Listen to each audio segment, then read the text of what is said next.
Hey everybody, we're live. Hello. Hi Jen, how are you? I'm good, thanks, Chris. How are you? Good stuff. Yeah, I'm good, I'm great. Thank you so much for coming on, for agreeing to come on with me. Oh, thank you for having me. Not at all. Let me just have a wee nosy down the people that are here and we'll say some quick hellos. So we've got Simon from the Hermit's Cave is first in. Hi Simon.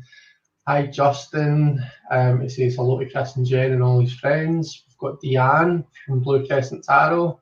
I've got Dr. David is here. I have got the lovely Ishi. I've got the very lovely Kristen and Nancy from A Crone's Intuition. My scan reading's getting not too bad, but Diane from Wood Thrush Cottage. Hi Diane, how are you? And Debbie from Aquarius Owl. Just had Richard pop in. I don't see him yet. Got Regina Tarot. Oh yeah, Longman Tarot, there he's there. Mr. Richard, how are you? And have I missed anyone? I think that is everyone, isn't it? We've recorded everyone. Hello, all you lovely people. And thank you, Mandy. I saw Mandy's comment that she specifically ended her phone call to a friend she hasn't spoken to forever. Hi, Mandy. I don't think I caught Mandy, so hi, Mandy. Sorry. How could I miss you? I think after I'd stopped looking at the blue, actually. So I need to remember not to do that. So it's lovely to see everyone here.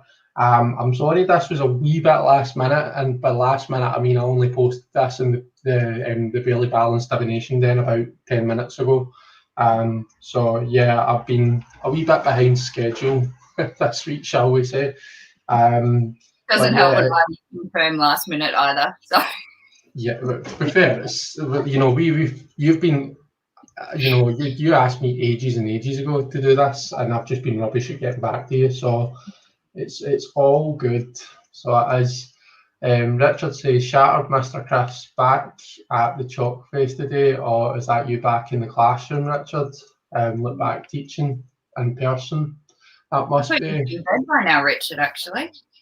What's that, sorry? I thought Richard had been in bed by now after his big first day back. Yeah, I know. It'll probably drop off like half an hour in or something.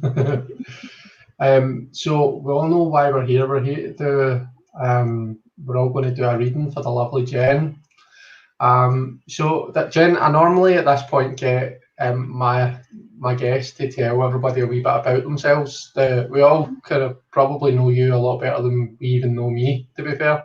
But do you just want to say a few words, just?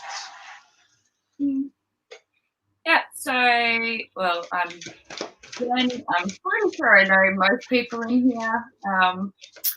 My YouTube channel is Jen Science Tarot and Transformation, which I haven't been doing many videos on recently, but yeah, I'm a mum, a wife, a psychologist, just not practicing this year. That's pretty much the lowdown. Amazing. So Jen, Science, the Soul, Tarot and Transformation, that's the current name, isn't it? Yeah, the one that's long that everyone complains about. One of these days you're just going to completely throw us and you're going to change it to something like, it's just going to be like Science to Soul. Yeah, I've thought about it. So Jen, do you want to tell all these lovely people what your question is, what we're going to be reading, basically? Yeah.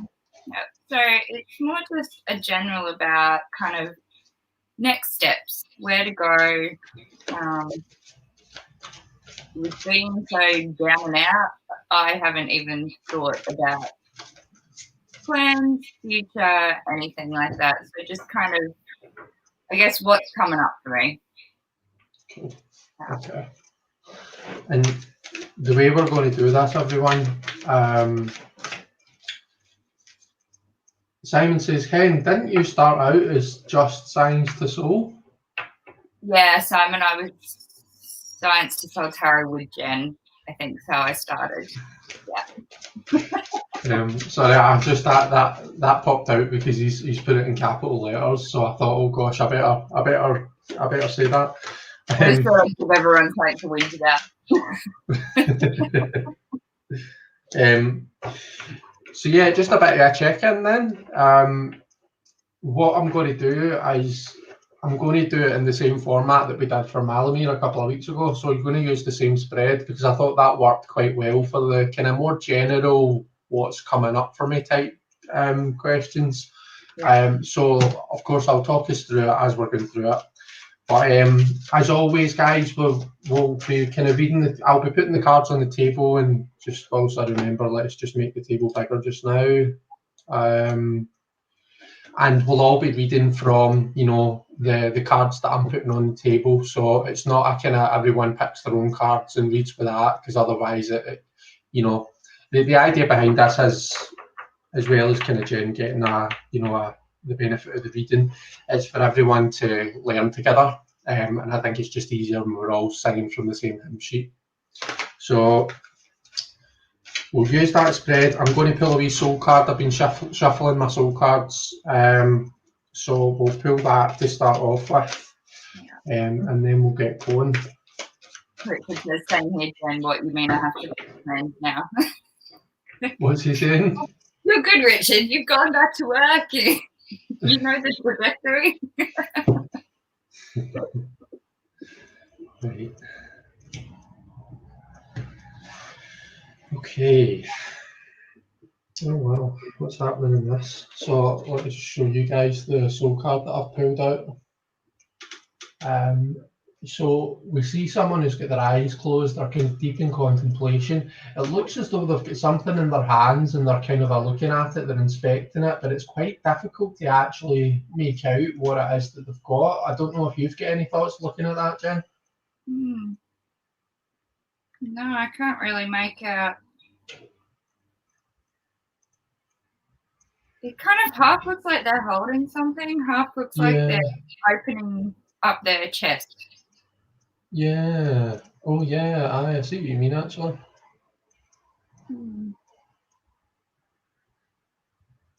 What's quite nice about this is we see we see a contrast between the background, which is this kind of turquoisey bluey colour, and then we've got this person's kind of aura, which is this kind of deep purple.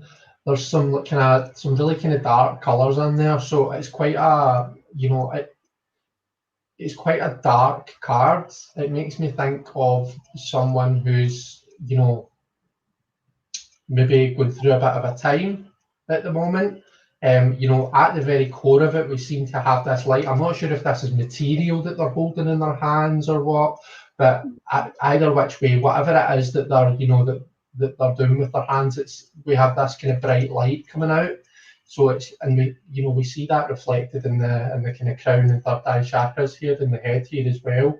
So it's like there's kind of light in there, but it's just kind of going through this kind of dark phase at the moment, and it's trying to work through this kind of shadow, this dark energy. That's kind of what I see there. It's not the best soul card in the world for trying to kind of get information out of, if I'm totally honest. What do we think in the chat? What do you guys see when you look at that? I also kind of underneath, as we look at it on the left side of her hand, like this. It's almost like you can see a face and an odd-looking person figure. Is that this side or this side? That side, yeah. Like right under there, where you had your finger last. Yeah. Right, okay. It just the head basically right underneath her hand, underneath the finger. Right, okay, yeah, I think I get you. Let's see what chat we've got.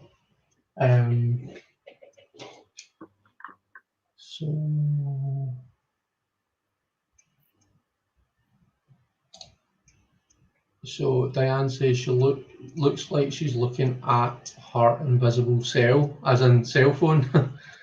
Mendy says, I right away thought it's someone reaching into their heart chakra.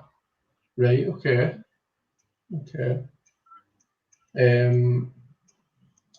Issue, bright light is the same as on our head. Yeah, that's right, it is. So we've got this kind of really like deep mix of bright and dark, and we've got like, kind of like purples, greens, blue, or greeny blues. Do you know what I mean? There's quite a big mix there. It's quite a dark card, I think. But it's definitely like there's a concentration on whatever's happening with the hands. Do you know what I mean? So it's the impact that they're having on the world, you know, around about them, is what they're you know, what they're kind of concentrating on, what they're contemplating just now. Let's see, stretching the light. Yeah, they're definitely focus. Yeah. Dr. David says, I love soul cards. I recently started Touchstone. Very therapeutic. Portals of Presence is wonderful as well. Yeah, it is. I've got the Portal Presence deck and I've been working with it and it's amazing. Diane sees a peep the dough and Els says it looks like cracking an egg, so we're going. Yeah. Hold an account shell.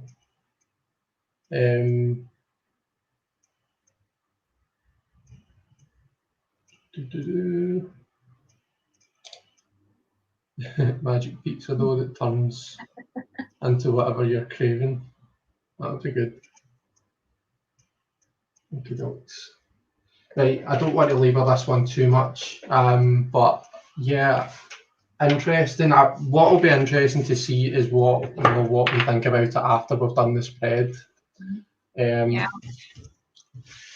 So I suppose I should have been shuffling these all along. So I'm using the Zany Tarot today, guys. So this is been put together by our very own Zane Hughes from Tarot Token Witchery. I think a lot of us have got this deck now. Have you? I take it you've seen this, Hen? Yes, I think it's gorgeous. It's definitely one more to get with. Good. And hello, V. Oh, hi, V.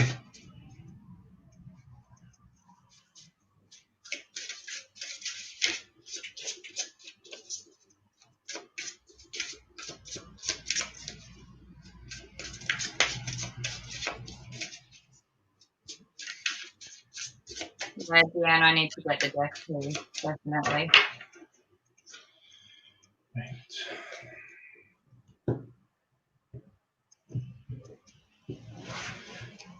Okie dokes. So we are starting off. Let me just pop that off the camera just now. So we're starting off in the centre. The first card, it starts off quite Celtic Cross-esque.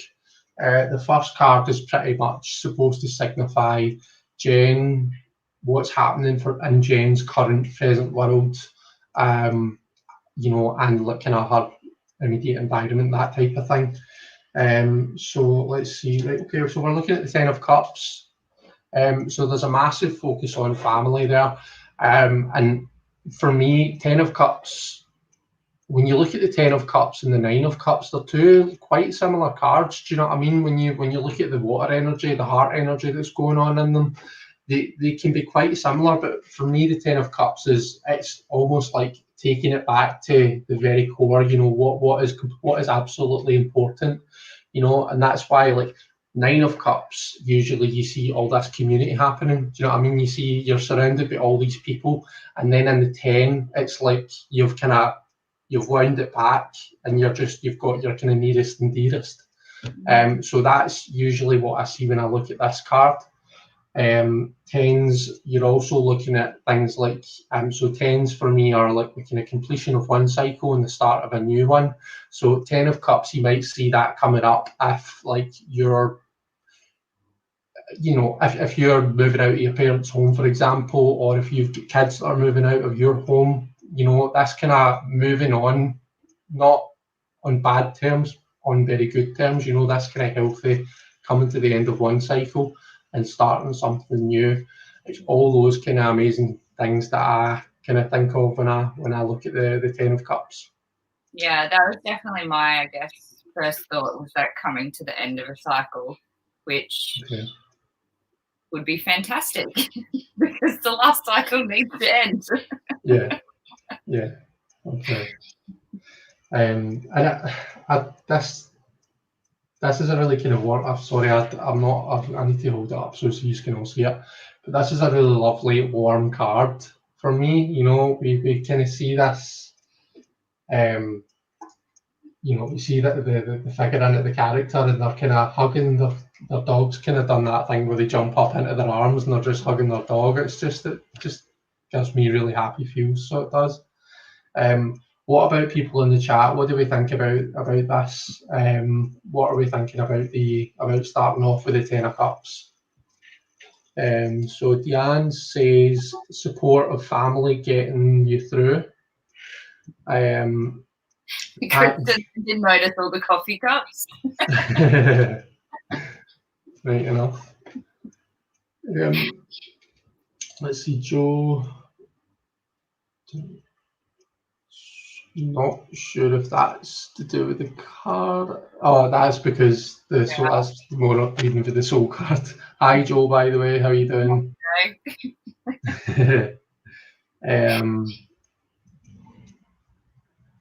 So Joe says community. Says community in this card. Okay, so you're seeing this then as like kind of the start of one cycle and hopefully coming into the end of one cycle and coming into the start of another. It has that comfort feeling with, you know, when you're holding a dog like that, it's like that real comfort place to be in.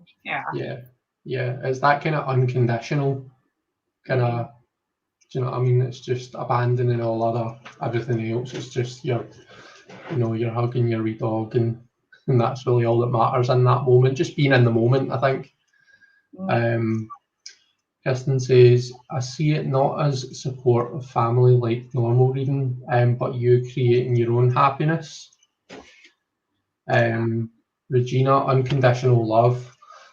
There's no one that will love you without expectation except for affection and food, the way your fur babies do. Folks, let's have a look and see what's, so the crossing, the next card is kind of the crossing card, and this is kind of stuff that's, it can talk about the environment that's around about. It's basically anything that's going to be interacting with Jen in this kind of, in this state, in this position. So she says rescuing the dogs from the roof. There was no like grasping and cuddling dogs that way. It was hoiking dogs back over from the roof. My dogs have been escaping onto the roof, Chris. They've what, sorry? My dogs have been escaping onto our roof. How did they do that? Because we have like an outdoor like veranda patio thing. And 5 years they've never gotten over the fence onto the garage carport roof. And we've waited for it, but they never have. And recently 2 of them have escaped onto the roof. So yeah, that's what he's talking about. Right, okay. I didn't know that. Crazy dog. What do they do when they're up there? Just walk around. Really? Just I suppose the animals like to kind of be higher than everyone, don't they? I remember huskies are huge escape artists, so they're not allowed on the patio at the moment until we sort it out and block it off. So yeah. Wow. I remember when I used to walk to work, I used to walk up a hill and down, and kind of on the hill there was this wee village thing that was owned by these people, and the people that owned it had dogs, and their dogs used to kind of stand on, I can't remember if it was the roof of their house or of their garage or something, but whatever it was, the dogs used to get up there and they used to just stand up there and kind of bark and stuff and watch everyone kind of coming up and over the hill, and they loved it. Well, normally, because there's like a lounge table setting out there, they'll just stand up on that and watch everyone go past. But now they've discovered they can climb the fence. So yeah. Well, there's your fence there behind you. Look. Yeah, there was no affection in bringing them back over. Right. Your next card, your crossing card, then you've got the High Priestess, and do you know? I think this High Priestess looks like our Jilly. Yeah, I've definitely heard lots of people say that. Yeah. So, that's an interesting one. So, what do we think about the High Priestess? I suppose as a kind of environmental thing, the tricky thing with the High Priestess is she doesn't say much. She's very kind of passive, and she only kind of speaks when she absolutely has to. When Sorry, that's this card represents again? I forgot already. it's kind of like, so it's like the crossing card, so it's kind of like your immediate influences type thing. So you're looking at things that are kind of coming up, things that are happening around about you, people around about you as well, all of that kind of lovely stuff. So yeah,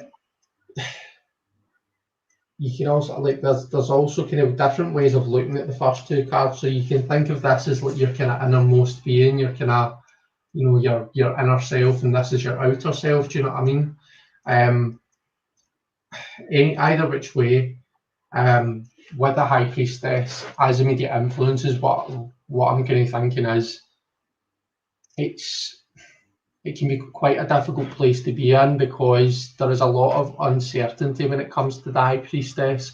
It can be a real beast of a place to be, just because it represents being in that headspace where you're thinking about a lot of things, but you're not quite ready to put that energy out there. So the High Priestess, everything's kind of going on up in the head. It's all this kind of interaction between the mind, the unconscious mind and the conscious mind, working a lot of stuff out. The Empress is where we kind of start to materialize things, and but right, what am I trying to say? Am I going off on a tangent here? I think I probably am. What do you see as the High Priestess, Jen, when you look at it? Yeah, I can, in that position, I guess I can take it in a couple of ways. Because I've been very, very shut off from everything, almost even my own ability to think and focus, all of that. Yeah. Very just caught up in the crap, not able to get out of it. But then the flip side to that is probably only in the last sort of week I've started to come back to like doing tarot reading for myself and doing my daily draws and things like that, which I just couldn't do for, a couple of months at all.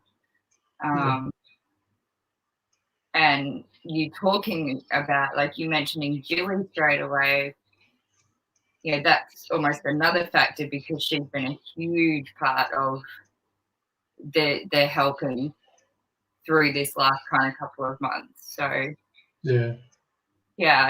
can see it on a lot of levels, but particularly the way the moon in the background almost like just keeps her in that bubble and like encases her. Yeah. Especially around that mind area. Yeah, that's kind of very much where I've been isolated in myself, not even being able to think or have logic or anything like that, really. I often think as well with the High Priestess, you know how we have the Boas and Yakin, the pillars, and they're supposed to represent these polar kind of opposites. Do you know what I mean? Like, you might see it as active and passive, you might see it as masculine and feminine, yin yang, whatever you want to call it, but it represents these kind of polar opposites, and she's kind of sitting in the middle. Now, quite often, like as humans, just as human beings, our kind of organizational selves, we like to kind of put things into ducats, we like to sort things into boxes. Usually, like we like to we basically don't like straddling two extremes. We would rather be one thing or we would rather be another, but the High Priestess sits quite comfortably in between the two. She represents that kind of a, like, it's okay to be in this balance, you know, this space between, you know, you've been going through, you know, some stuff that you're saying with this 10, you're hoping you're coming to the kind of the end of this cycle. The High Priestess to me might be saying, you know, sometimes you need to kind of like listen to yourself, listen to your body, listen to your own mind.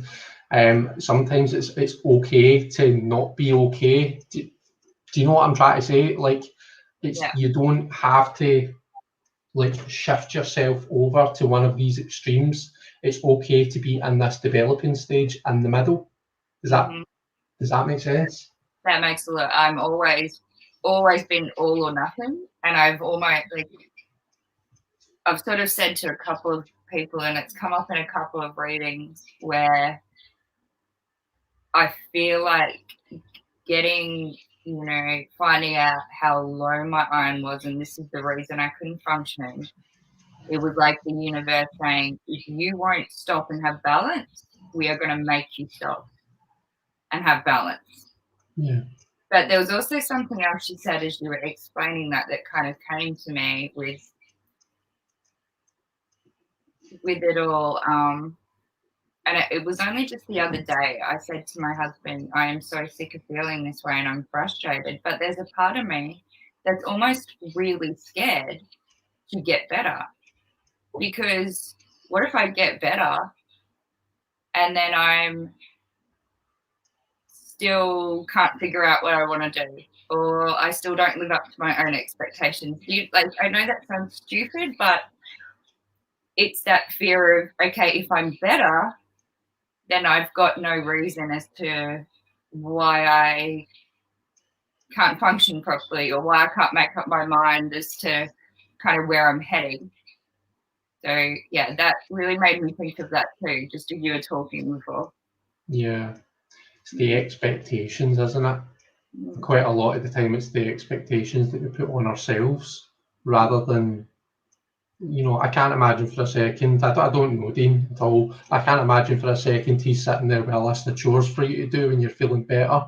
It's not so much the expectations that other people put on us, it's the expectations that we put on ourselves, where, we trap ourselves in this, in this minefield up in our heads. Yeah. Let's have a wee look and see what some of the comments are saying. So and it's all little things. It's like, okay, so once this all kicks in properly, if I have all this energy, it's like, I'm putting an expectation on myself that I've got to do all the parenting, all the running around, all the basketball trips, because I have no reason not to, as illogical as that is. Yeah, I know what you mean. Okay, Brant. Hi, Brant. How are you? Hi, Brant. Lovely to see you. He says, I think that High Priestess looks like Jen from Jen's Balanced Tarot. Let's see. Deanne could be representative of Hen and the Tarot Tube community, and or all of us being here as her external influences. So just looking at this community in general, we are a very High Priestessy community, aren't we? Definitely, yeah.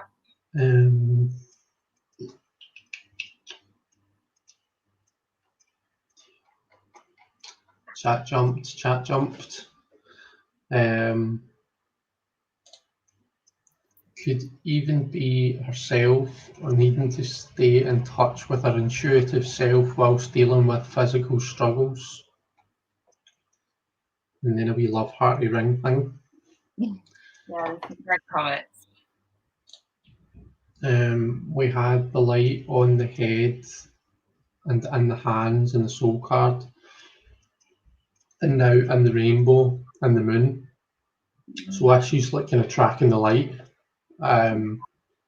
So yeah, no, right enough. So we had like kind of in the soul card we were looking at the heart chakra and the third eye chakra, the crown chakra, and then Yeah, and then we're kind of following it through. The bright moon behind makes me think about illumination on knowledge or understanding, coming to an understanding of something that was otherwise hidden or unclear. Yeah, see how the High Priestess always, well, not always, but quite a lot of the time has this book, and it's either closed or it's sitting, and she's not really paying attention to it.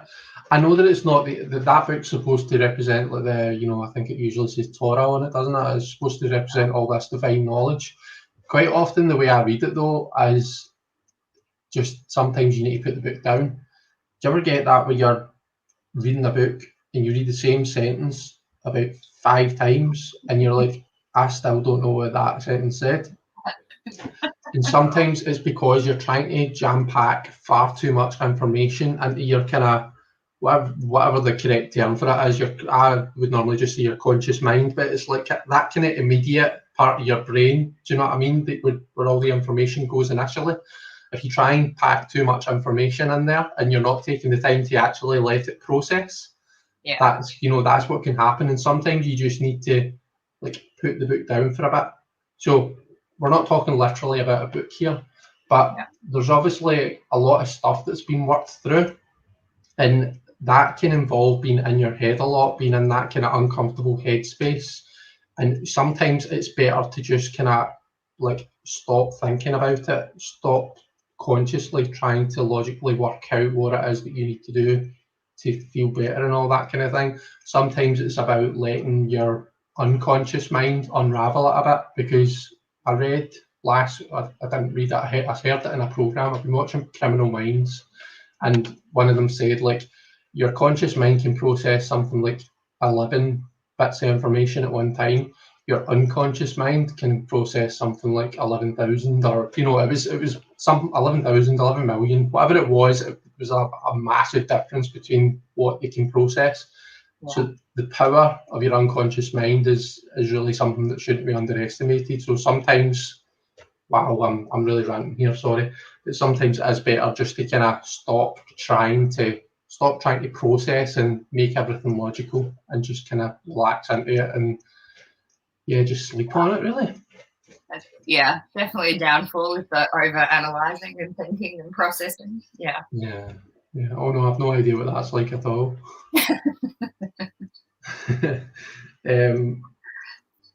Let's see. Kristen, could be about withdrawing from your own truth, from your path. So people are agreeing, saying it makes sense. I'm the same way.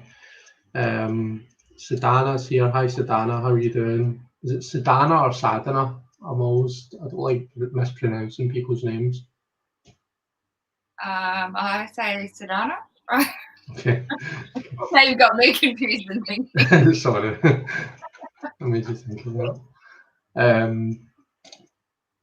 Diane says the card suggests looking within and trusting yourself. Trust your gut. Yeah, listen to your instincts. Sounds like a readjustment of your worldview. Shadowed Woodland. Hi, Shadowed Woodland, by the way. Hi, how are you? So Richard Almantaro, head and heart at odds in their desires, but why should they pull together? Sometimes it's interesting to look at the differences. Okay. High Priestess community, I need to sit with that. The moon reflects the sun in the first card and not a source of light in itself. Perhaps you're not feeling like your own light. I'm just throwing it out to see what sticks.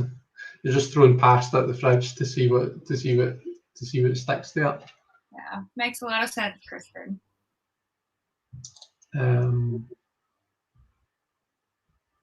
Recognizing the High Priestess within is that most influential among the group of High Priestesses.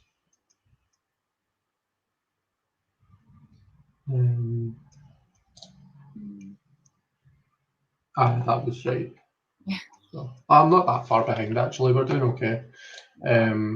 Sometimes feel we have just disturbed her reading the book. She then says, "Oh, you made it here. Now let's see what's going on with your head. With you on your head." Okay, yeah. Thank you, Jackie. Second what Diane said. Kristen says, "I say sadhana." Emphasis on the first syllable, so sadhana. Simon says, whereas I say Siddharna. Siddharna. Anyway, we're not going to do impressions of Simon. We're doing a job here. Now everyone's saying it a different way. It's like, I can't remember how I say it. Well, everybody's probably at home just now saying Sadhana's name out loud now. Right. The next thing we're going to do, we're going to look at the elements around about. So we'll start off with fire, and it's 2 cards per element, right? The first card is basically, so the question that you've asked is, what's coming up for me? Let's just have a look in and see what's coming up. So the first 4 cards are going to be situational. What situations are coming up in the element of fire, which for me is about your kind of legacy, your purpose, your,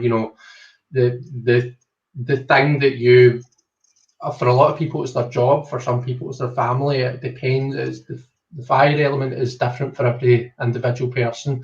Fire is quite a special element for me, For water, it's quite easy to say what water is, it's your emotions, or it's, it's your spirituality, it's those kind of things.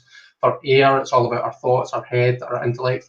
But fire is actually like, it's your passion, it's the thing that gives you purpose, but that actual thing can be different for all of us, So my fire might be my job, your fire might be your family, someone else's fire might be, I don't know, like social justice. It really, anyway, I don't need to explain the elements to you.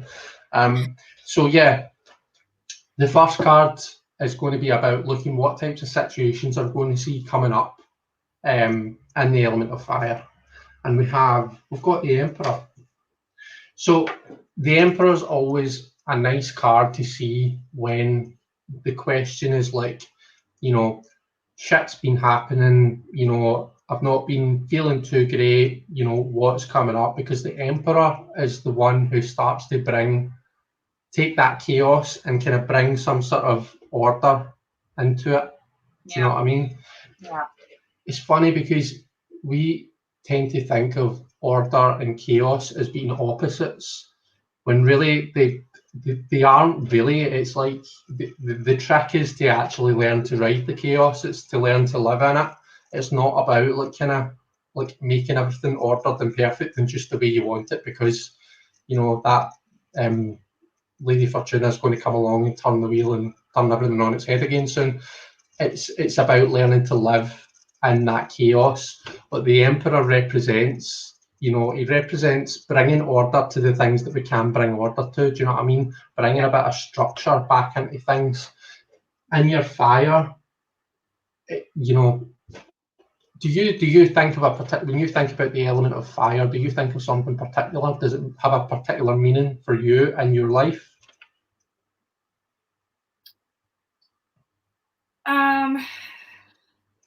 Probably more around like the passion stuff of the tarot reading, like the things going the spiritual. Like I know a lot of people, we'll talk about cups with spirituality, things like that, but because that's like a passion thing, that's where it is, isn't it?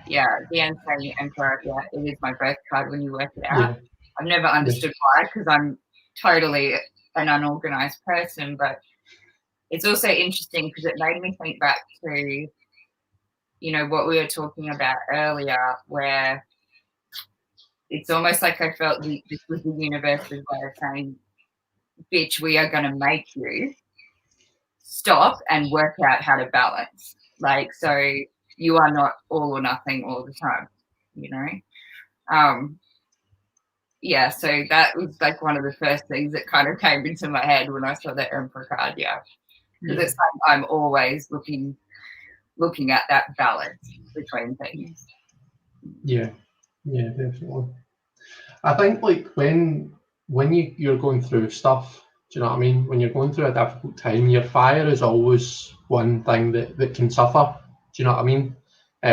Like when you're not feeling well, whether it's physical, emotional, mental, whatever it is, even if you're just kind of going through some shit, your fire is always the kind of thing where you know that falls off track a bit. Do you know what I mean? You kind of put it in the back burner and you're like, right, I'll come back to that, you know. So if it's your job, you know, it's like, right, you kind of take your eye off the ball a bit and your job will suffer. If it's your family, you know, you might some relationships might become tense. Your fire's the kind of thing that can get a bit that can just kind of fall by the what's the expression? It can just like kind of be put to one side whilst you're kind of working on yourself. Yeah. The fact that you see the Emperor coming in and starting to bring a bit of order back into the fire and get that kind of kick started again, I think is really positive. That's kind of how I would read that card, to be honest with you. I see Jackie saying let hubby share the parenting load. Jackie, hubby pretty much does the parenting load, the household chore load. So I'm pretty good there.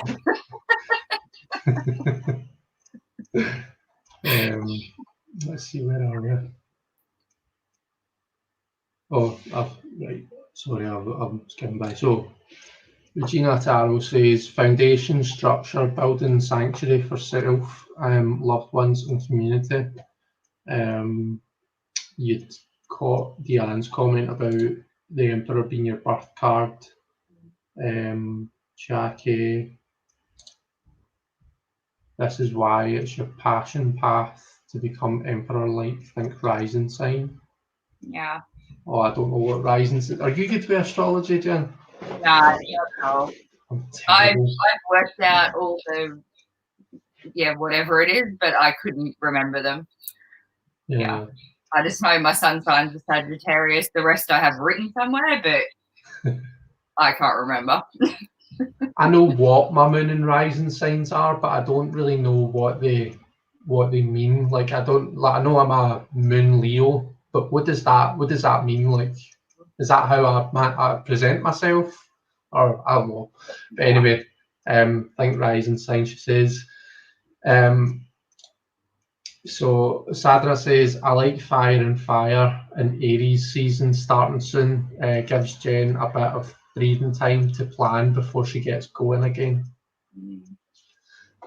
Kristen says the Emperor in a lot of eras and places was blessed by the religious authority as chosen by deity. Perhaps your passion is your path to owning your own divinely blessed authority. Oh, that sentence is a thinker, Kristen. I'm going to have to read that again. So perhaps your passion is your path to owning your own divinely blessed authority. Okay. Diane says, as a counsellor, Hen helps and empowers others.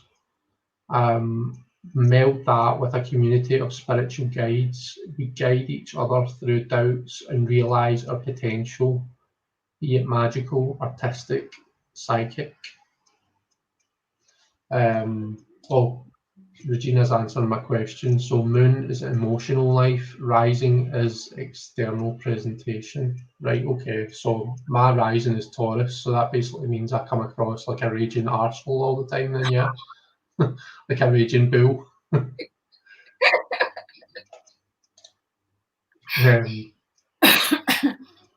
Deanne, rising sign just means in some, right, okay, what you become like. So you don't feel like Emperor just now, but you will grow into it, right? Okay. Dokes. Regina Taro says, pay more attention to what Deanne said, though. Let's say that. Right, okay.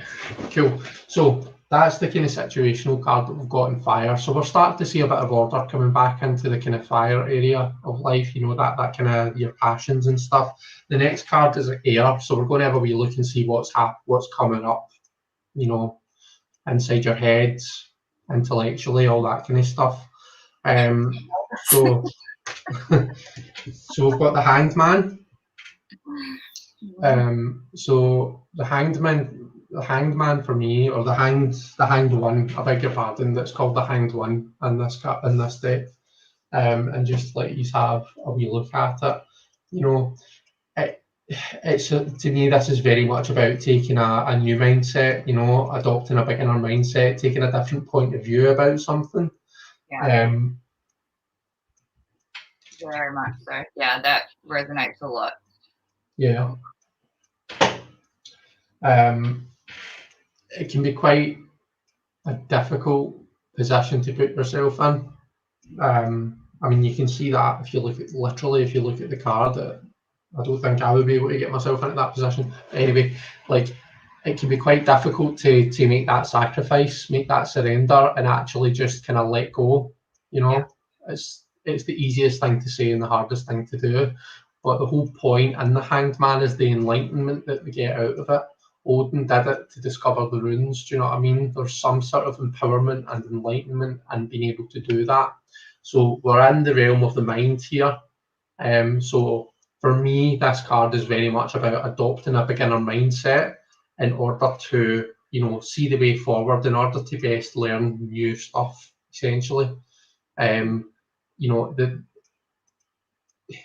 whole beginner mindset is, for me, the point in it is, it's really difficult to learn something if your ego's getting in the way.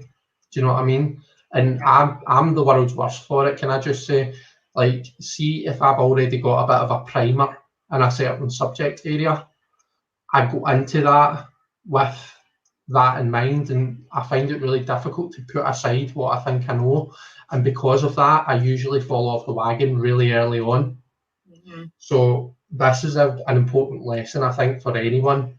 But it's coming up for you in the next wee while, in answer to your question. Yeah, and I think it very much connects into all the other cards. Everything we've talked about is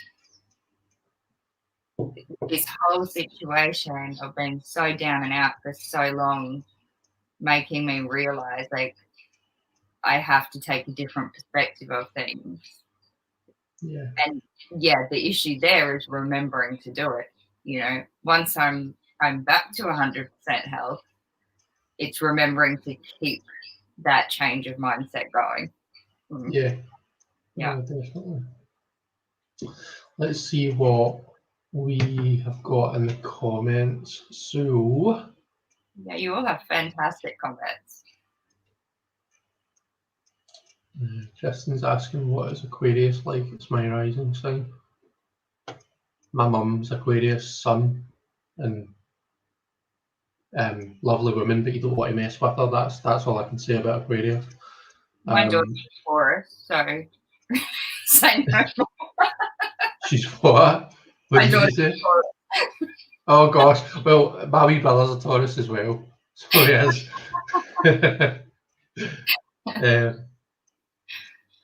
Let's see, knock it off. Taurus means you're a strong, stable force, right? Okay, so it doesn't just mean that I'm stubborn then, no. There's Mr. Zane himself, the creator. He says, so sorry I'm late, I took an unplanned nap. I hope everyone is well. Hey Zane. It's all right, Zane. It's lovely to see you. How are you doing? I think we're talking about signs here. Okay, so with health issues, it's like life is turning you upside down and making all the blood rush into your head. We've got the lovely Ginger Face here. Hi Ginger, how are you? Yeah. Can't stay, but I just wanted to say, hey Chris Malady, and I love you, Jen / Jen. Why do you not love me? Why do you just love Jen and not me? I get a hey, and Jen gets in I love you in capital letters. That's fine. That's fine, Ginger. Let me just write that down. Am I muting myself here? Am I muted? Did I mute myself there? No. No? Oh, okay. Cool. Let's see. Chris and I are both Scorpios. Yeah, I'm a Scorpio sun. Hanged one could be waiting for full recovery. She says, love you, Chris Malady. Thank you very much. Good books now, Ginger. Kristen says it. Do you know, Kristen, there's no such thing as a pointless comment. Absolutely nothing. There's no such thing as a pointless anything when you're doing a tarot reading. I've learned this. See once the reading starts, try this. If you've not tried it, try it. Once the reading starts, everything that happens becomes part of the tarot reading. If a car backfires outside, that's part of the tarot reading. If your other half walks in his pants saying, going to make me a cup of tea, that's part of the tarot reading. Do you know what I mean? Anything that happens becomes part of the reading. And thinking about, you know, what kind of stuff, how can you like weave that into the reading, and what meanings can it have? It's a really kind of interesting thing to do. Oh, Jackie. Well, we all love you too, Jackie, because you're amazing. That's some Taurus shit right there, Chris. Ishe says family and chosen family, including the animals, are very important to Jen. There's a pathway that she's on that's supposed to be supported by a high priestess type. Then there's our hubby and son at home. There's a cliffhanger, lot on your plate, and a lot in your head. Definitely. Is that just a wee summary of what we see so far, Ishe? Let's see. Shadow Woodland, I have to go, we'll watch this back later. Well, thank you so much for popping in, and thanks very much for your contribution. Let's see. Regina Taro says, if a car backfires, it means you might get gassy if you eat the magic pizza dough before it's cooked. I don't want that. Oh, good morning, Leander. Interesting, Chris. That's a great way to look at it. Oh, hi, Leander. How are you? We all love you, you know. Okay, right. Are you ready for the next one? The next one's water. So we're going to start looking at your heart and your emotions and all that gooey stuff, and see what's, you know, see what's coming up as equivalent to all of this, but in the old emotions. So let's see. Oh, we're sitting with the Queen of Swords for the emotions. Sorry, let me just hold this up and let you see it. So that's interesting, because the Queen of Swords, I interpret the elementals of that as like water and air for me. So it is about emotions, but it's also, you're also bringing that element of air. You're introducing that element of kind of reasoned control of your emotions into it. I mean, it's not a bad card to have. See, considering kind of what you've been going through, considering that we have this, you know, this hanged one situation, which, you know, the hanged one can be a difficult situation to go through. We do see this order coming out of the chaos for the Emperor. And we see the Queen of Swords, who's very much in control of her emotions. Do you know what I mean? I mean, when you're going through something, half of the time you're not surprised to see some sort of Tower card, or, you know, you kind of expect to see this being a knock-on effect of how you're feeling now and what we kind of see happening. But for me, that's a really, really nice card to see. It's a nice card to see coming up. It's all about kind of being in control of your emotions, and kind of just being able to introduce that element of reasoned thought, of kind of logical process to it, you know, and not getting too reactive, I think is what I'm trying to say. That's definitely what I see. It's a very kind of calm card. You know, we see that these eyes above her that are kind of closed, contemplative, and then we see her, she's just doesn't take any bullshit from anyone, no matter what, you know. What do you think about it? Yeah, I agree with everything you said. And the other interesting thing that really struck me about the Queen of Swords being in this emotion area is a big part of my pushing to get this infusion rather than waiting 6 months to build my own was because I was told it may help and may be really impacting all that hormonal, emotional stuff going on.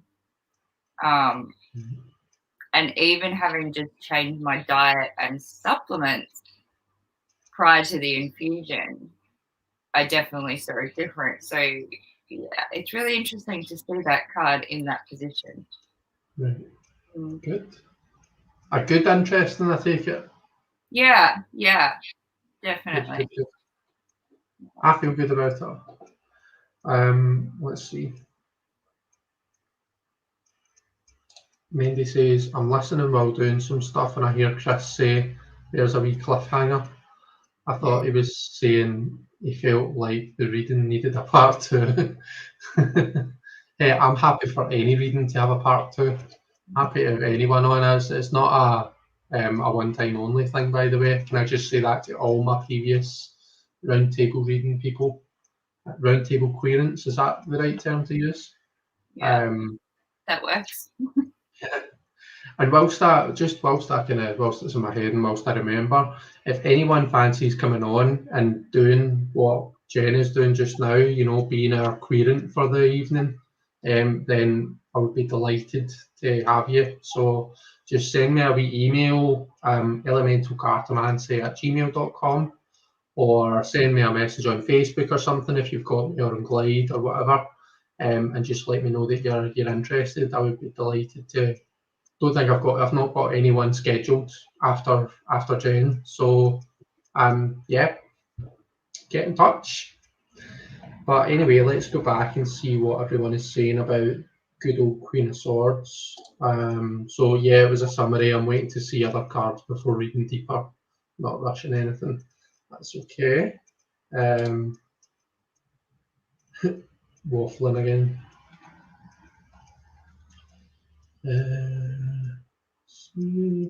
So as she says, those closed eyes, pastels and layout, I see this a gateway card towards the future. Yeah, definitely.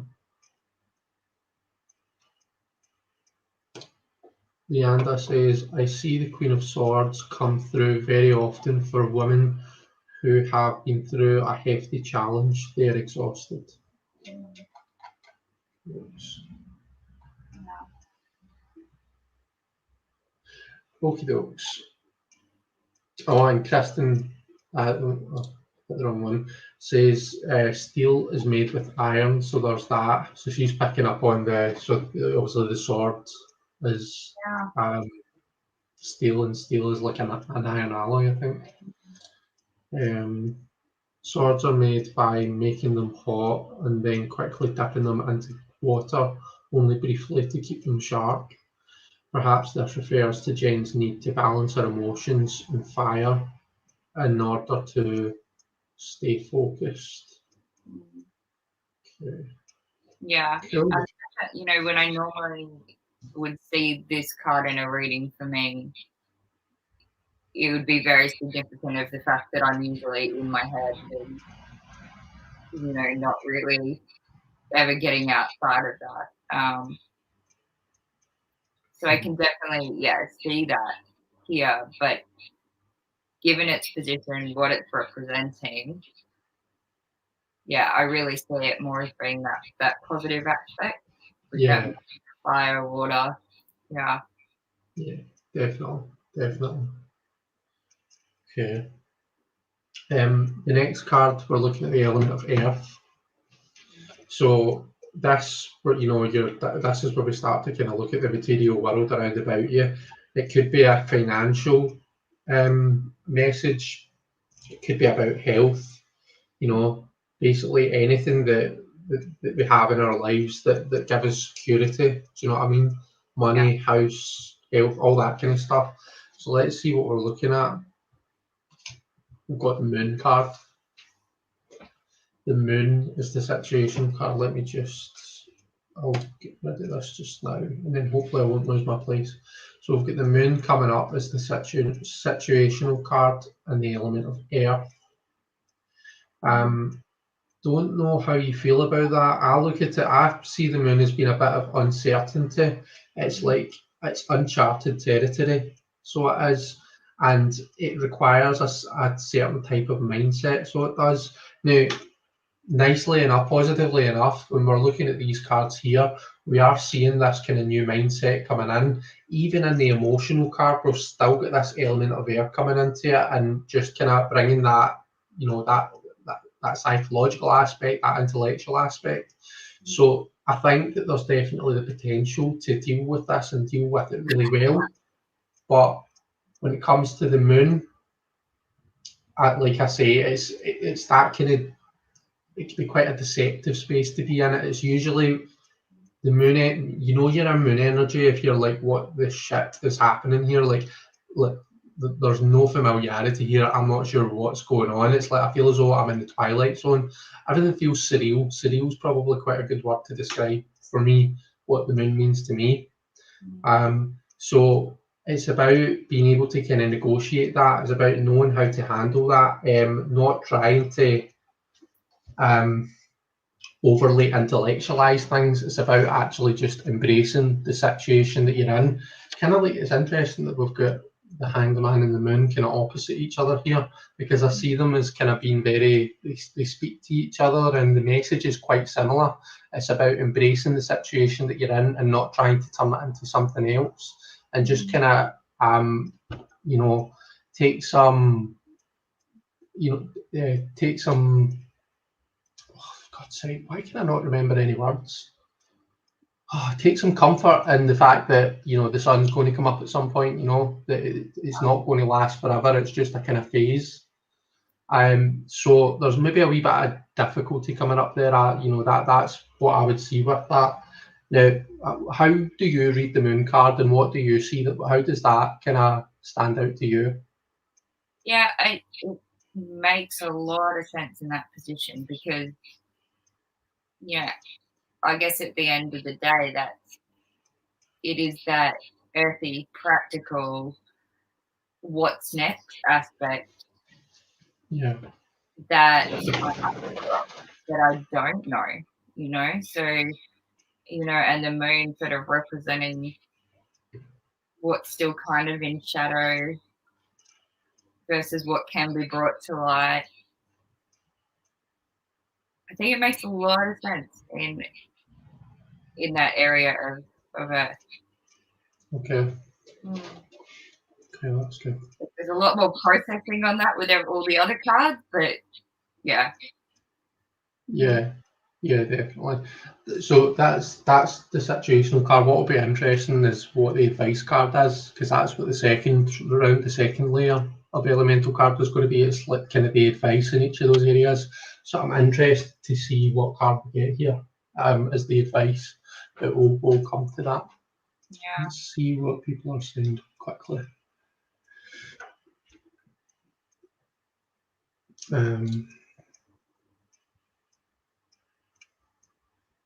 Blade Forging. The moon has a massive effect on the waters on Earth. Speaking of balance, need to get this kiddo outside before he tears the house down. Bye, Deanne. Bye, Deanne. Have fun, and bye, Max, too.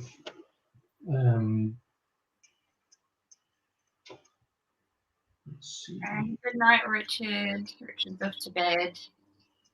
Oh, well done for lasting so long, Richard. You lasted a whole hour. Hello, Antoinette. Hi, Antoinette. How are you doing? Sorting your craft room. Right, I don't think we've got any observations on the moon card, but if anyone else, well, apart from what Ishi had said, but if anyone else has anything that they, you know, that they see in this card, for the kind of situational card in the element of earth, then keep the comments coming. Let's see. Regina says, I feel there's a message with the moon here that you can only address what is known at the time it is known. Right, okay, so it's, yeah, I know, I think I kind of know what you mean, yeah.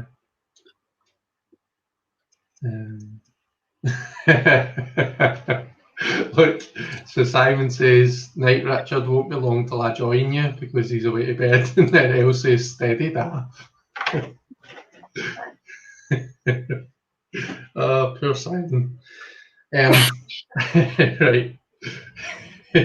Sorry, that made me barely laugh. So, advice card in the element of fire. We've got the Seven of Swords. I love the Seven of Swords, and the reason I love it is because I think different people tend to read this differently. I think I've got a bit of a different take on it than what a lot of people have. Seven of Swords for me is a problem-solving card all the way. It's not really about dishonesty, I don't think. At its very core, I really don't think that that's the, it's not, at least not the kind of negativity aspect. It's about finding a different solution to the problem. Don't try and hit it head on. You've got this Emperor starting to kind of give you access to your fire again. So that fire in your belly is starting to light again.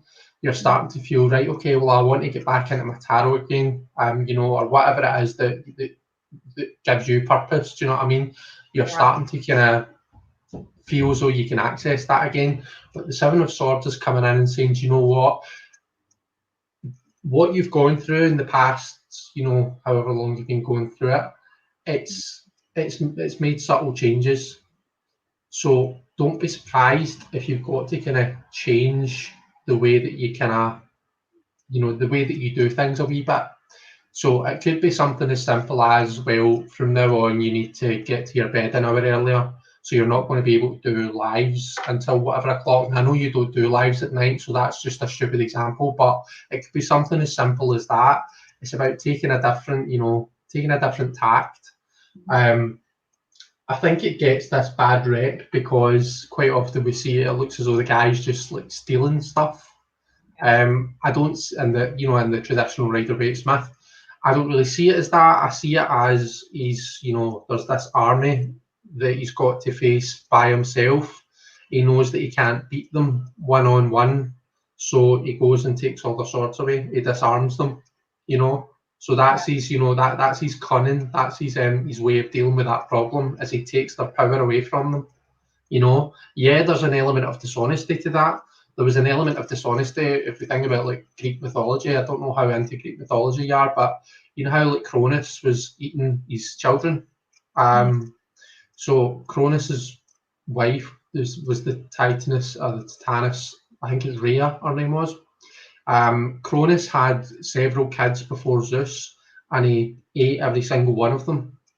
And then it came to a point where Rhea had had enough, and she was supposed to, serve up Zeus on a silver platter for Cronus to munch down. But instead, she took this rock and wrapped it up in the kind of baby's blankets and whatnot. And Cronus, without even thinking, just swallowed the rock down. And it took him a while to realise that he'd been tricked, but it was that finding that that alternative, and that cleverness, that problem solving, that cunning that Rhea had demonstrated that saved Zeus's life. And I think to this day you can still go and see what is reported to be that rock, because I think eventually he coughs it up or something. You can still go and see that rock in Greece today, I think, if I know my history right. But I don't see that as a bad card. I see that as a really good card. It's just about, don't try and tackle it head on. Think about another way to approach it. So I've been talking at you for the last 10 minutes, it feels like. What does that card mean for you? Yeah, everything you said definitely, mate. Are you able to hold the card up? I'd love to see it Yeah, close sure. up. So, I love this 7. Yeah.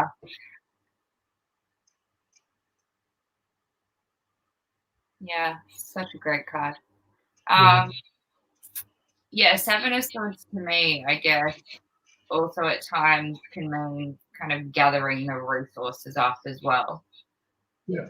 Which kind of makes sense with you talking about it, doing something in a different way, particularly when we've got the Hangman sitting there as well. We're talking about this kind of becoming more structured, organized with our Emperor. Yeah. So yeah, what you said makes a lot of sense in respect to that, and thinking about that gathering resources and Yeah. using them in the smartest way, basically. Yeah. You can also look at it as like kind of doing whatever it is that you have to do, to get to achieve the outcome that you're looking for. And I think because of that, there is an aspect of shadow to it, and we see that kind of depicted in the card. We see the wee person's shadow. It's looking quite sinister behind them there. So when we're in this when we're acting out this card, when we're doing this, when we're taking this advice, it can make you challenge yourself. It can bring out your shadow, and that's maybe something that has to be dealt with when it happens. But definitely for me, it's a card of intellect. Using your cleverness, using your mind in order to find some sort of other solution. Okay, so Gingerface says the moon is so about the intuition and illumination. Yeah. There's that mushroom again, Jen. Take mushroom. Yeah. Yeah, the mushroom card I was sort of asking about. I just put up a card of the Hierophant from the Way Home Tarot, kind of asking people their thoughts on it. But that was in relation to like a reading I'd kind of done for someone else, so not myself. But okay, cool. Simon says you've all got a mucky mind. Strategic thinking, yeah, that's probably a better way of saying what I was trying to say, Regina.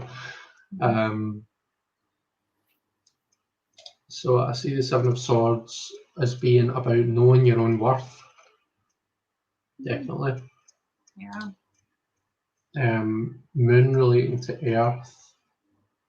Not everything is available, so I agree. You can only make choices based on what is tangible.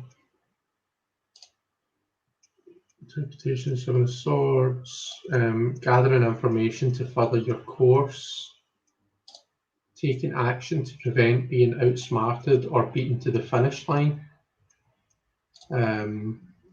gathering and filtering resources, taking only what we need to get the job done, and our saboteur.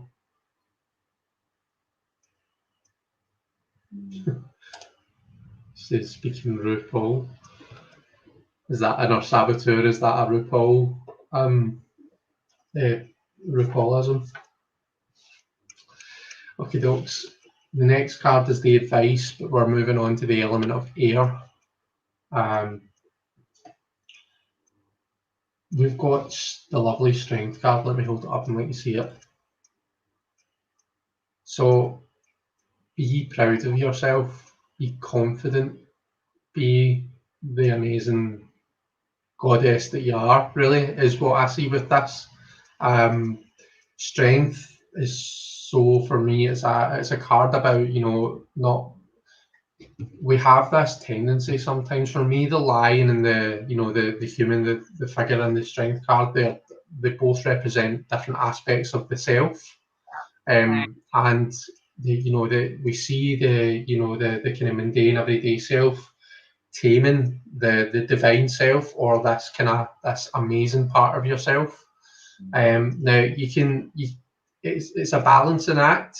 You can go too far and like kind of almost smother the line, push it down and not let it out, and that's kind of what we do when we kind of feel ashamed or embarrassed.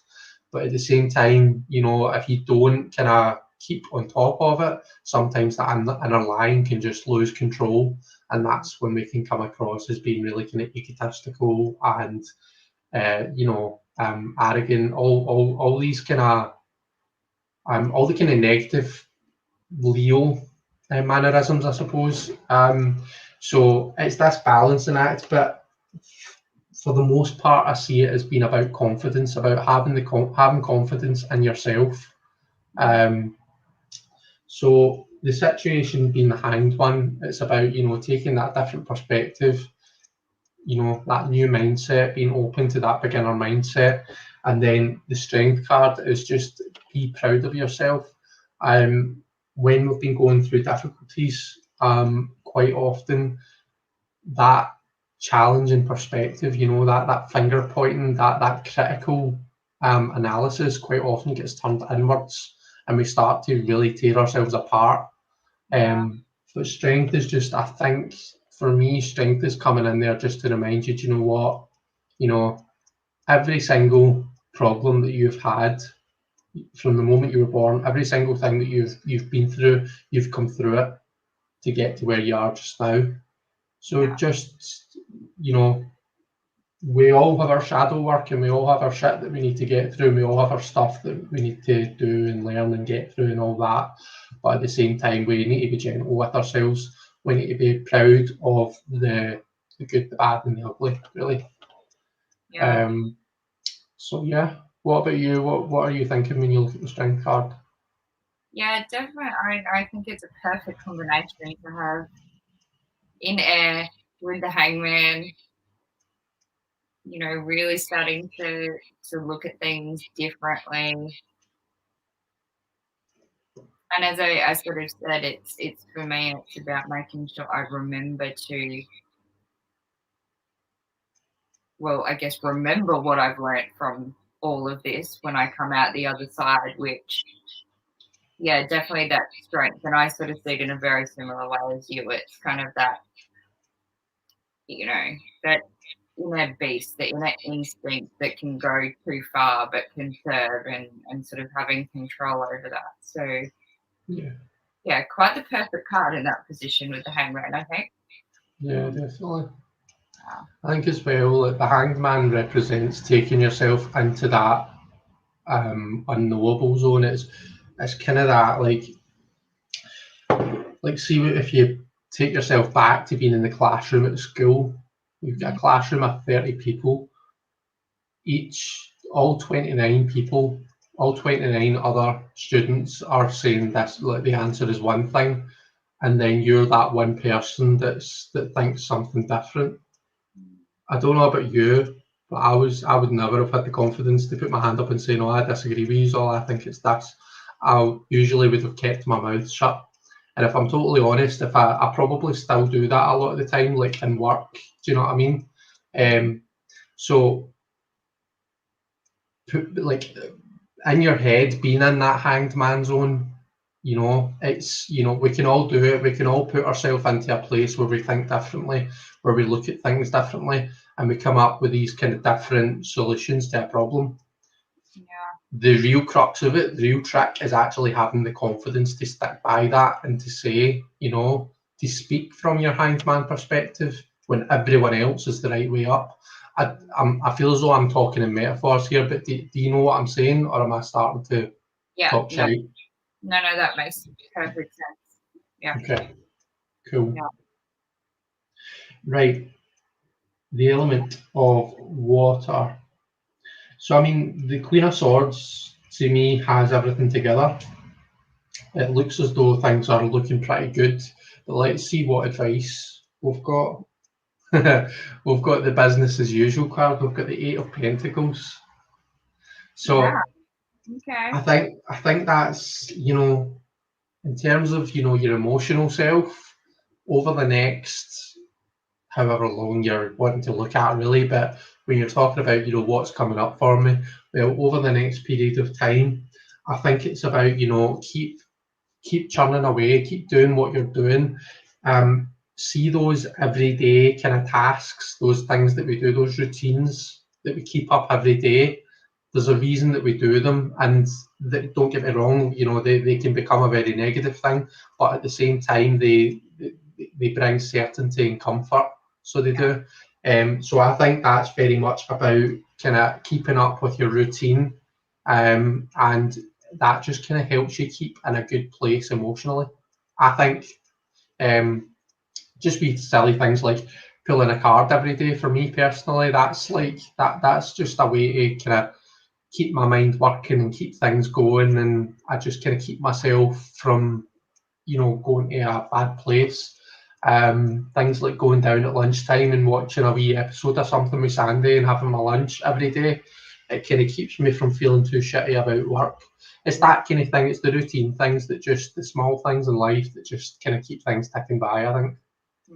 And yeah, that makes so much sense. And I often see this card as sort of saying, just do it, just do the thing. And as I kind of talked about, particularly in this area with it being that emotion, we've got the Queen of Swords there, you know, when it comes back to that fear, which is the emotion, you know, that I have about the improvement, and then what will that mean, and the pressure on me. Yeah, that card just really sort of says, just do.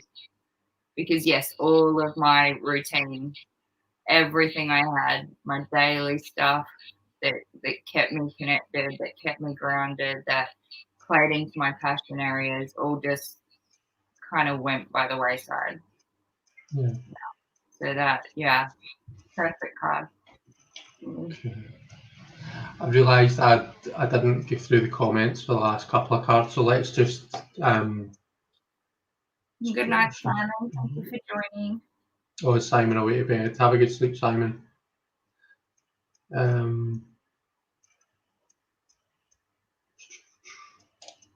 So strength is air. You can count on your intellect to carry you through just about anything.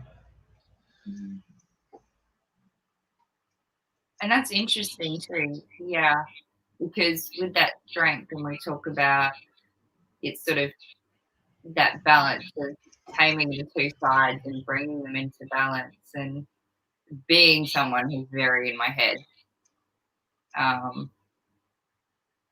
Yeah, that makes a lot of sense. Counting on the intellect, but also not intellectualizing everything too much.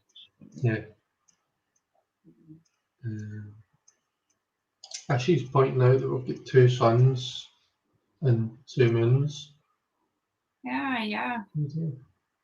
Lots of mages too.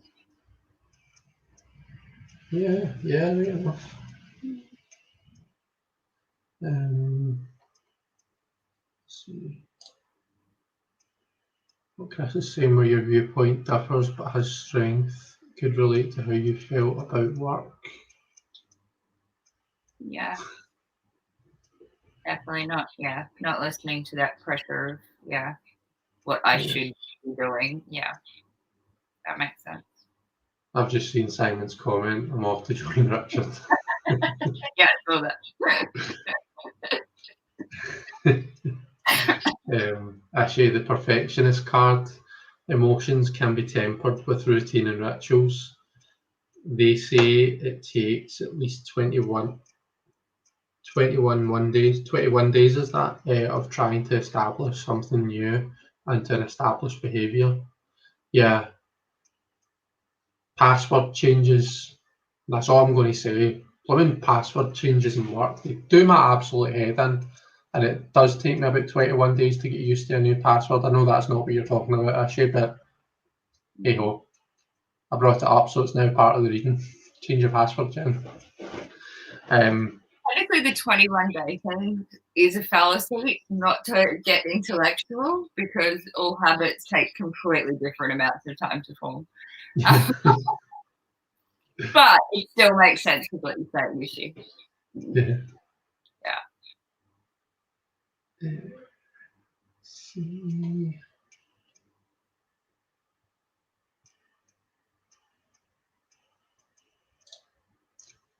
I see the diagonal of the moon, the sun in the 10 of cups, the sun and the strength. It makes me think of seeking a rising path to wholeness and equilibrium, to female hormonal stress and accountability.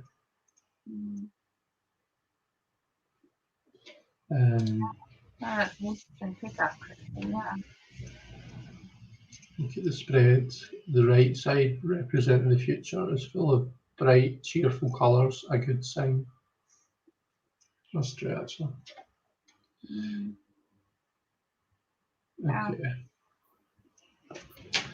Right, and then we've got the advice card and the earth element.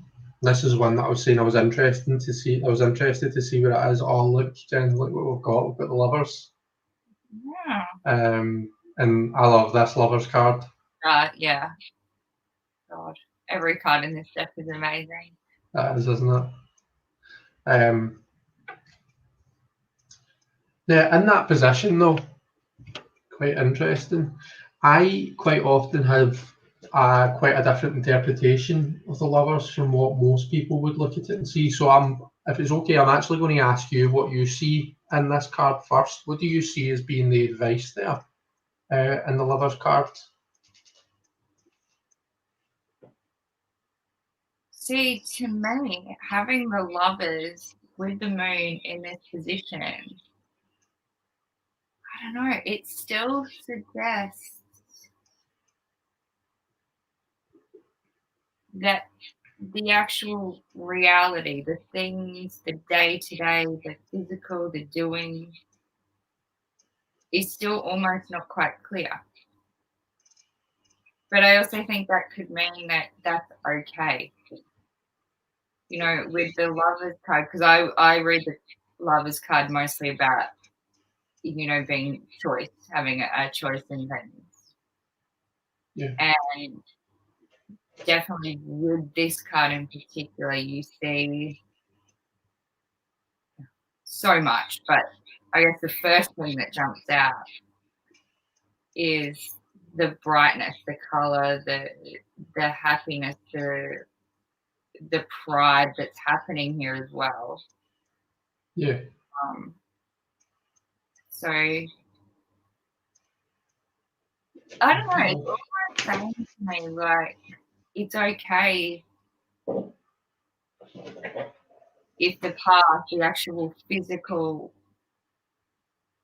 what I'm going to be doing is not clear yet. Like that's okay. I don't have to make that decision right now. It doesn't have to be an either-or kind of thing. Yeah. Yeah, and this being kind of a parade too. I sort of seeing it as you're moving forward and you're just celebrating as you go.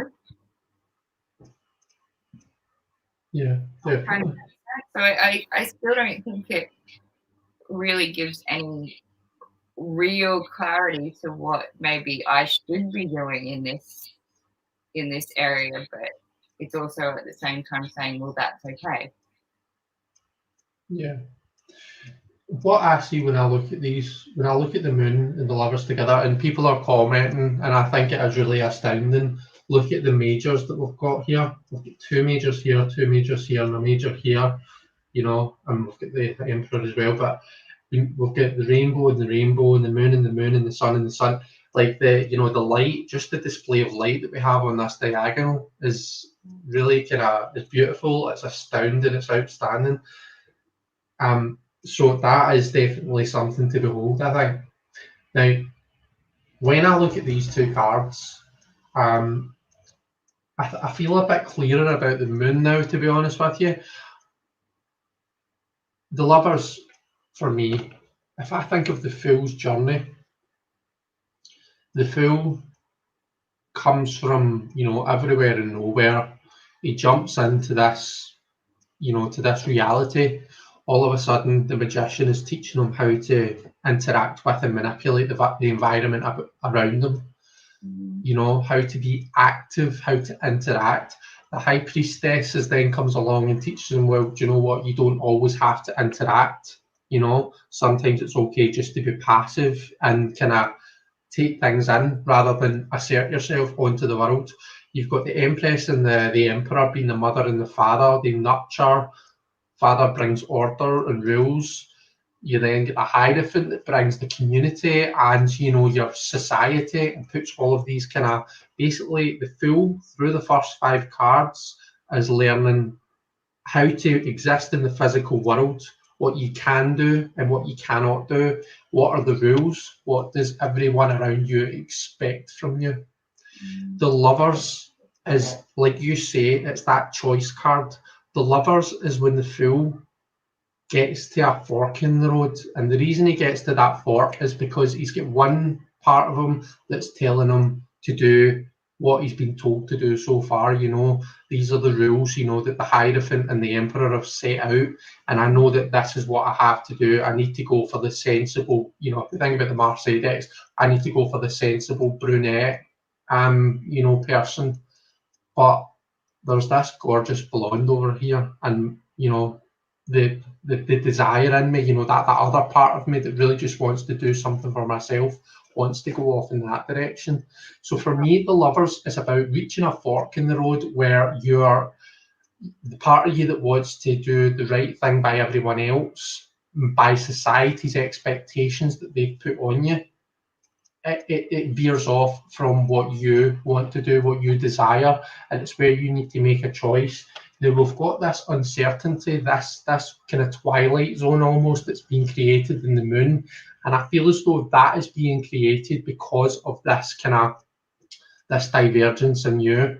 You know, there's some sort of situation coming up in the element of earth, so in your physical world, where you've been you know, your sense of duty is telling you, I need to go this way, I need to take that fork in the road, I need to deal with it that way, this is what I need to do.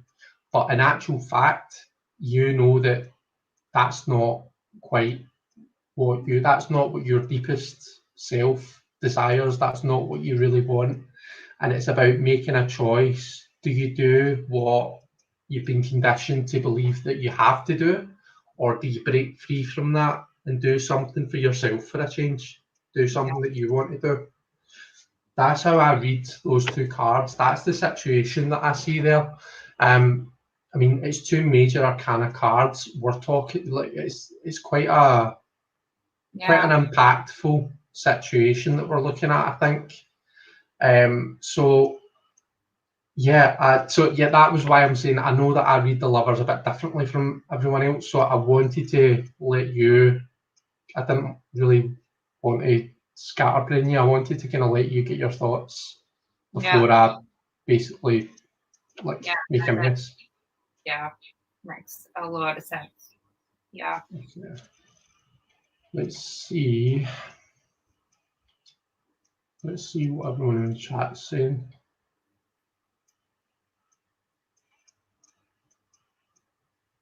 So yeah, she was saying 2 rainbows now, and 5 majors. The suns, the moons, the rainbows are all in the same diagonal. Yep. There's a pattern there. I can't say what it is, only Jen can know, says Kristen. Left to right, as above, so below, whereas right to left, as below, so above. Mental clarity. Not sure I make sense to myself. Do you know what? Sometimes I think, see, even if you've got a thought forming in your head and it's not quite fully formed yet, sometimes it's okay just to get it out there, because even though you might put it out there and it might sound like absolute gibberish, see, tomorrow Jen might be doing something, she might come up against a situation and it might take her to, if she's half-formed, you know, half-baked thought.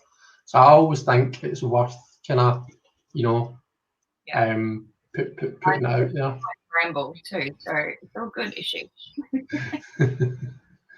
Diane loves the High Priestess.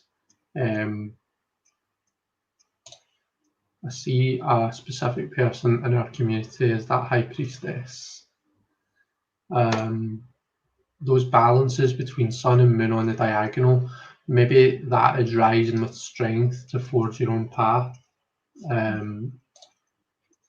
majors are all lay on that left to right diagonal too. Yeah. Okay. Right, there's one more card, Jen. This is an 11 card spread, and it goes right on top of these. And basically, the final card is taking into account all of this. If you have to kind of follow the advice, what kind of outcome, what direction are we going in, what kind of outcome are we looking at? Oh, we love this card. This is the 9 of Pentacles. Oh no, I was waiting for it to be something like the Tower. Oh gosh, I know, could you imagine? No, I mean, 9 of Pentacles. Now, when you've been kind of going through some stuff health-wise, 9 of Pentacles is an amazing card to come up, because it's like it's like this awesome outburst of energy. And Pentacles, Earth, we are looking in the realms of health there, but not just that. We're looking at someone who's basically comfortable in their own skin, who's got all of the resource that they need in order to live their best self, be their best self, and live their best life. Yeah. What I only kind of picked up on recently is, see, if you look at the bird and her, they're wearing the same colour, which is really really nice. We see the pentacles in our footsteps, so it's like the kind of the golden footsteps. Do you know what I mean? So every step that you take, everything that you do is meaningful, and has purpose and has an impact, a positive impact. This is an amazing card, in my opinion, and it's a great card to end on, I think. I feel amazing about that. So, yeah, one of the first things that jumped out at me is that glow around her head, sort of, which I guess the first words that came to my mind was like mental clarity, as well as, and to me, this card is sort of the card of gratitude. That's kind of how I see it as well.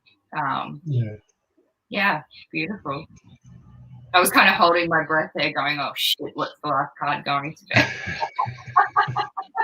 be?" Yeah, no, I'm glad it was a nice one. So it was. I feel great about it.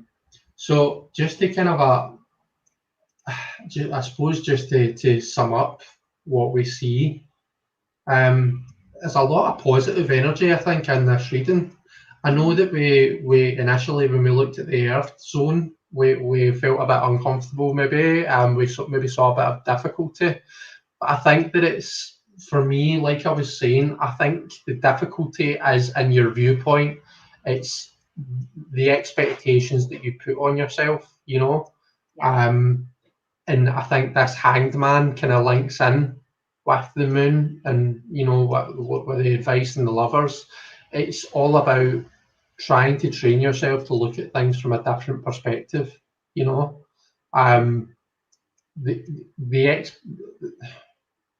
What is expected from us and what is needed from us to contribute to society and basically be the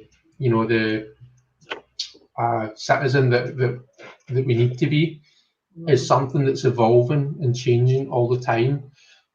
So, like, you're a mum, right? So there's certain responsibilities and certain things that you need to do and be as a result of that. But your kids are forever changing. They're growing up. Do you know what I mean? They're constantly changing in themselves, and with those changes come changes in the burden on your shoulders. So it's, I think it's about kind of looking at that from a new perspective, looking at all of that. I mean, that's just an example, do you know what I mean, to demonstrate my point. But looking at things from a different perspective, try and break free from the constraints that you put on yourself, and do something for yourself for a change. Do you know what I mean? Do something for Jen. Do something just because you want to do it. And like, coming out of the kind of difficulties that you've been facing, we see this Emperor bringing a bit of order back into the lighting that fire in your belly again, basically, and getting things moving, getting things going, and starting to feel as though you're making a difference again. You're contributing, I suppose, is maybe the phrase I would use. There's maybe a bit of a need to look at how you're doing that. Do you know what I mean? The method. Think about the method. Yeah. And there's maybe some changes. So don't try and just go at it the exact same way as what you were before, because I mean, you know, that could be part of what's led to what you've been going through. So there maybe do need to be some changes. Looking really good in the element of water. I feel really good about the cards in the water position. I think that the message there is that, you know, things are really going to stabilise, and your emotional self is really going to be, it's looking good, and I think it's about just kind of keeping that up. Yeah. And yeah, that amazing kind of Nine of Pentacles card. Yeah. Doesn't get much better. No, it's great reading. Yeah, sure. Let's just catch up with our lovely readers of the round table. So that's okay. I don't know whether to scratch my watch or wind my butt. I don't make sense to myself. Kristen's away to get dinner. Enjoy your dinner, Kristen. Zane says, yeah, she runs the world.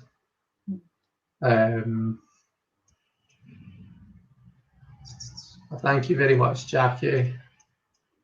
Can you post a spread in the Barely Balanced group? Sure can.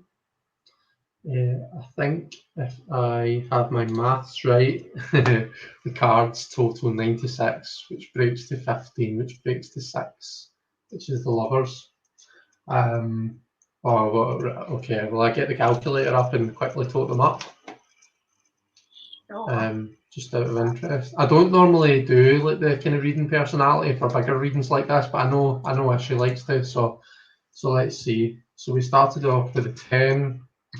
We then hit the High Priestess, which is 2. We've got that 9, 4, and 7, and 8, and 12, and 13 for the Queen. 8 plus 6 plus 18. Oh, I've got it as 97. 5. 9 and 7 would be 16, which is the Tower. So the personality for the reading is the Tower. It's all about big changes. The Tower in this deck is actually really interesting because, let me see if I can find it. It basically shows like a light bulb. It's this wee world that's been created inside this light bulb, but the light bulb is starting to crack. And when I was speaking to, when I heard Zane talking about it in his walkthrough of the deck, he basically says, look, you're in a situation right now that's not going to last. Something has to give. There needs to be a change. And I really like that interpretation of the card and this depiction of it, because for me, it brings an element of control into the Tower. It's not saying, you know, the world's falling down around about you, tough shit, you know, bad stuff happens, oh well. It's actually like, you know, see this imaginary bubble that you're in right now. It's, you know, you can't keep going on like that. There needs to be some sort of change. Now you can choose to pack your suitcases and move out of this light bulb before it cracks and everything falls apart, or you can wait and let the change happen. But it's, you know, it's really up to you. So it's all about like kind of making a change, you know, thinking about whether you want it. The change is going to happen. Yeah. The question for you is, are you going to kind of take the bull by the horns and make that change yourself? Or are you going to let the change happen naturally, which might not be too pleasant? Okay. And that makes a lot of sense. Yeah, because like I said, I really feel like this is a learning point for me. And if I don't get it, then what happens next will be bigger and more in my face to try and help me get it.